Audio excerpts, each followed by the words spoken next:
Welcome back to Street MBA. Listen, I tell y'all all the time because every single person that comes on here is a blessing to me because they literally volunteer to come on the show and share their ideas and share the wealth of knowledge that they have. So I'm so happy. This is genuine happiness because this is somebody I went to high school with. And even when we were in high school, I looked up to this guy because of the greatness that he showed on the football field and even as his character as he walked around school. I'm saying this right now, he wasn't prepared for it, but that's the real deal. So I got A.J. Johnson here with me. Listen, I'm not going to discuss his accomplishments because he can discuss for himself. Welcome, A.J., to the show. My first question to you is, how in the world did you end up to be a farmer's insurance agent? Man, Jonathan, I appreciate you having me, man. Like you mentioned, this is over 20 years of friendship, man, and Yes, love sir. and admiration for each other, man, and I support everything you do. So thank you for having me on. Man, I get that question a lot, right? So I was fortunate and blessed enough to play football at the highest level in the NFL and in Canada, and that dream comes to an end one day. It's never expected, but it does come to an end one day. Here, so my curious mind, I would like to know because I heard a very staggering stat about the longevity of people in the NFL and how long they normally were in the NFL. So can you share with us what that stat is and how long was your career in the NFL? So literally less than 1% of the folks that play football, I think from high school to college, get a chance to make it, right? Okay. 31, 32 NFL teams, and you have a 53-man roster. Mm-hmm. I didn't get drafted.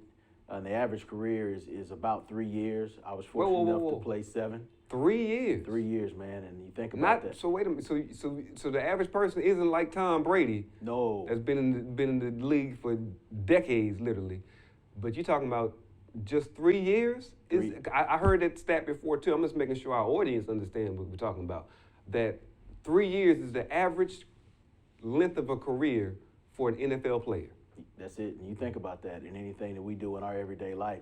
3 years in any other industry, you're just scratching the surface. Absolutely. You haven't you don't really know your industry once you're 3 years. They say you have to be at least 5 to 10 years before you really can say that you're a real master at what you're talking about, what you're doing. But one thing about the NFL, man, these are highly skilled individuals and they are exceptional athletes, and that's the reason why Tom Brady and even in the NBA, LeBron and those guys can play at such a high level for so long. Everything that you do is calculated, from your diet, your sleep habits, your nutrition, your workout habits, and that has to prolong your career. So we had a saying in the locker room, man, just try to stay on scholarship, just try to get invited back. And I took the journeyman's route. I didn't get drafted. I went to SMU. We didn't play on TV a lot. Okay. But man, I think But you was fast. Yeah, and that's I've been an undersized receiver for a long time, and all I knew was hard work, man, and so that allowed me to continue to stay on scholarship. All you knew was hard work. If this was a YouTube show right now, that would flash across the screen. All you knew was hard work. So in order to be who you were becoming at the time, right, because we know that your football life was just a minuscule portion of your actual existence, right?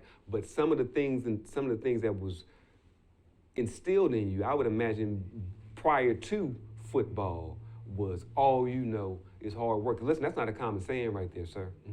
Correct. That's going to distinguish you right there. Absolutely. And so you talk about how I got into the business. Once I got released from the Texans, this was 2005, I realized that, my window was closing, right? I knew I could still play, but it's not as easy as walking over to a facility and say, hey, give me a chance. It's not like a normal job interview. Okay. They have to want you, and you have to have a unique skill set that allows you to stick around. At that time, I was in transition, and I started interviewing. I had my degree in MIS from SMU, and you listen to the crowd. And Okay, well, what is MIS? Management Information System. So Okay, what would you do with that type of a degree? Man, I thought I was going to be programming websites, database control, and things like that. A.J. Johnson, the football player? That was it, man. My mother said, you going to play football, but you going to get a degree, right? Okay. And so both of my parents are in education. My dad is still a professor at Prairie View. Okay. And so it was no shortcuts, and they made it very clear. You can do this on Saturdays in the fall, but that degree is coming. And so I remembered that and I carried that with me. And so I wanted to get a degree in something that interests me. That's so important, especially these days. Okay. But if you can remember back then, the tech boom in 2000 and things like that. Right. But you were talking about building websites back in 96, 97. Correct. And that wasn't really a thing. I remember we used to go to the library. I feel quite privileged that we went to the high school we went to. Yeah. Because we had access to the internet before a lot of people even knew what it was in our little library down there. So, but where did the interest get piqued in regards to websites all the way back in the early 90s? I got into the business school, Cox Business School at SMU, and you try to start thinking, what can I do with my life after I get out of here? And it was just fun to me, trying to create things, actually having things that can be living 24/7. I got a little peek of the marketing deal, took some finance classes. I said, man, everybody's going to go in. So I'm around all these highly intelligent, business-minded folks, and I said, man, they're all going to want to advertise their business somewhere. Wow. They got this beautiful thing called the internet. How can I help them get? So you're thinking of solutions. Absolutely. So that's what got me peaked in MIS. And so you learn, JavaScript and coding and things like that, how to write print statements. And so you fast forward, I got fortunate enough to play in the NFL. Well, I started in Canada. I didn't get drafted, so I went to a free agent workout, went to Canada. Okay. And 2 years there, or 1 year there, came down to the NFL, bounced around a little bit, faced some adversity. I tore my ACL, both of them, in Miami. But came. Wow, as a Dolphin, as a Miami Dolphin. Miami Dolphin. Okay. Did you ever start? Did you ever get out on the field before you injured yourself? So the first year I was there, I had a lot of success the first year in Canada. That would have afforded me the opportunity. Rookie of the year, special teams player of the year. Come on, man, you was gonna let it slide past and then tell us you made rookie of the year in Canada? Man, again, it's hard work. I went there on a free agent workout and I just said I don't want to come home yet. Yeah. And went from free agent walk on to rookie of the year, the whole league. Absolutely. Come on, man. So the Dolphins gave me a chance, and man, I was so excited, and started realizing I had a chance to make the team. And I tell you, we talk about business minded and being frugal. Not a flashy guy. Was never like that. I rented an apartment literally across the street from the facility, and I walked there for about the first 3 or 4 months in the off season because I wasn't gonna buy a car, I wasn't gonna buy a house. I didn't know if I was gonna be there, and I wasn't. So you was living in Miami and didn't even bother to buy a car? Not yet.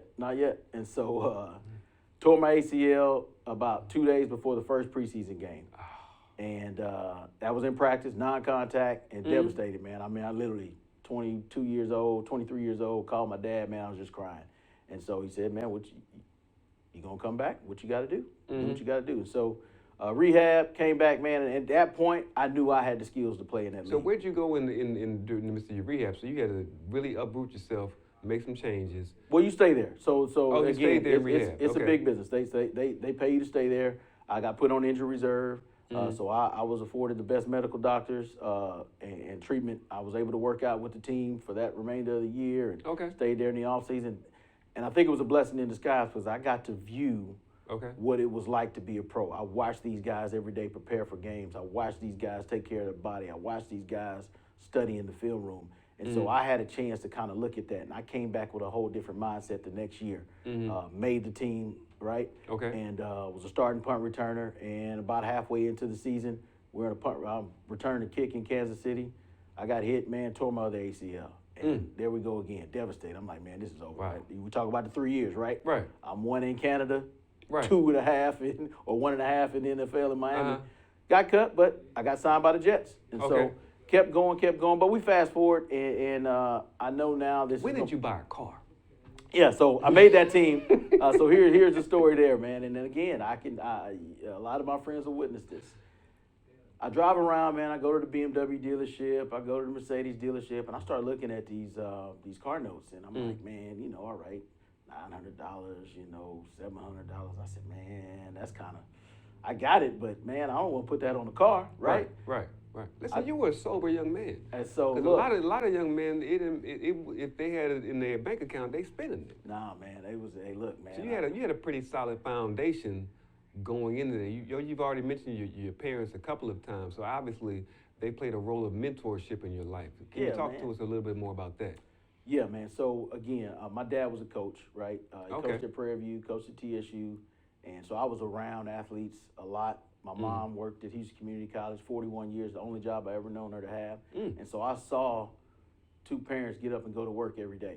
You know what I mean? And then I saw my dad put in the time and what it took to be a college football player, at least from what the guys that he was coaching. Okay. So I was around highly competitive people, man, at a young age. And then, we went to the best high school in the nation. Right. And so we competed in the classroom, on the field, and we had teachers and educators that pushed us, man. So I just carried that mentality throughout life. And man, you can't allow yourself to make excuses, man. You just got to find solutions for what you want to do in life. So have you brought that competitive spirit and the competitive edge into your business at all? Yeah. So you talk about this, man. When I got cut from the Texans, I had an opportunity to potentially go back and play in Canada, which I did. I ended up making the decision to go back and play. At the same time, I took my insurance training because I was starting to interview, and nobody wanted to really give me a job that I thought I was going to have fun at, right? Okay. I was looking for an entry-level help desk job at that point. But you're talking about... still think about MIS. Absolutely, but I'm 6 or 7 years, maybe 8 years removed from actual classroom and coding, right? So they all wanted me to go back to school. And I said, nah, I'm not. I'll guarantee you give me a job, man, I'm going to be the best one you have on the team. Right. I wasn't prepared to go back to school. I didn't want to move my family. I didn't want to do that, right? I want to spend time with my family and be at home. So I got a call from a headhunter, insurance guy in Bay City, Texas, and I said, man, I'm not working in Bay City, but I knew nothing about it. Right. Didn't know you could work anywhere with an insurance license. Took my test, got licensed, both of them right off the bat. Probably 6 months later, I got my securities license. And then May of that year, I go back and play football in Canada. Okay. Now, technology background. Okay, so wait a minute now. How many times have I seen the story about how somebody came back and they called them back up and they were selling insurance?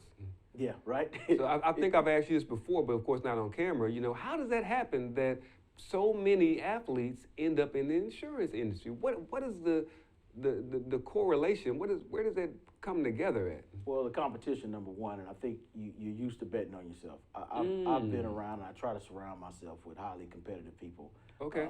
In the insurance business, there's no magic trick, right? Insurance is heavily regulated. The products are what they are. The state sets the guidelines for the most part. Your company just sets out a set of rules, and you just need to follow them. At that point, we got to put in systems. And so I took what I knew from building teams and being on teams into my business. So I understood the VoIP technology, and I kid you not, we can call any one of my teammates, we can call my coach in Canada. I would go to practice. All right. 8 a.m., 7:30, I'm in the facility. In Canada, it's a little bit more relaxed. It's not as tough as the NFL as far as the workload. I'm out of practice probably around 1 or 2 o'clock. I'm on the phone back in Houston. I'm in Winnipeg, Canada, playing and practicing football. Trying to sell insurance in Houston. I'm on the phone after practice. And these guys will say, man, AJ, what? He going to work. You're right, because I don't know when this is going to end, but I need to start preparing and building my brand back home. So when it does, it's a smooth transition. I don't want to go back home. You a young man. You're talking about building a brand. You're talking about setting up longevity and legacy and moving forward. Man, there's another detail that you haven't shared with my audience, and I want to give you some time to do so. So we're coming right back. We're going to go dive a little bit deeper with Mr. Johnson, Mr. A.J. Johnson, former NFL player, insurance man, entrepreneur, and we have another title we're going to slap on his forehead in just a second. When we come back, keep on watching Street MBA.